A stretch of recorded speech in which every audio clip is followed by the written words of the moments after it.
Cathryn Sill, and I'm the author of the About series and the About Habitat series, and this is my husband John, who is the illustrator of both series.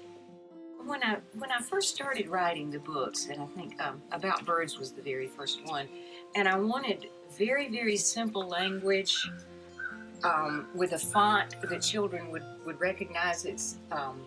It was for emergent readers, so I wanted it to be as friendly to those readers as it could be. So that's the reason why we have the text on the left and the illustrations on the right, so the children would get the left to right progression as they were looking through the book. Simple language, but I also knew that the book would raise some questions, and so that's the reason why I did the afterward, was to answer some of the questions that maybe would be raised as a child was reading the book. So the first part of the book can be for the young readers, and then the afterward for older readers, parents, and teachers. Another pet peeve of mine is when you have a book and you have something illustrated either by photograph or illustration, and it's not labeled. You know, here you have this animal, and I want to know what it is. When I was a child, I wanted to know what's the name of that animal. And so that's one of the things that we tried to do is make sure we label the illustrations so that they can identify the animal. One of the things that through the years in our association with, I think particularly with Kathy's teaching background and association with parents, is that you find out how little so many of the people in the United States know about the natural world. And that's another good reason for the afterword, is so that if a parent is reading this book to their child and the child raises the many questions that they will have, then the parent may have the answer by going to the back of the book and reading that.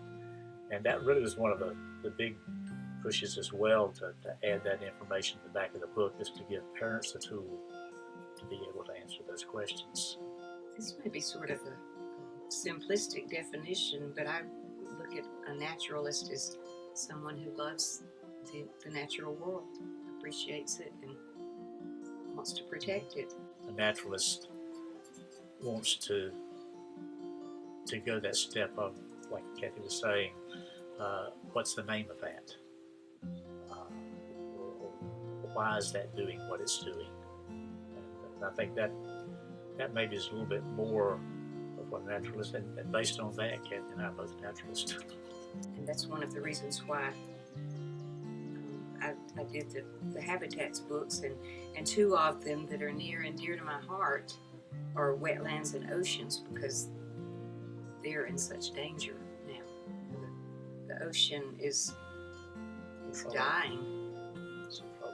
Wetlands are so crucial to the health of the planet that we need to do all we can to educate future generations to protect them. I have such a love for nonfiction. I don't see me ever writing fiction. When I was in college, I thought, I'm going to write a book. And every time I would come up with a good idea, I'd think, it's already been written. Somebody already wrote that book. There's so much in nature. There is, you could write forever. You can't, there's no way to cover it all. And there's so many amazing things in nature that you really don't have to invent something spectacular, because it's there already.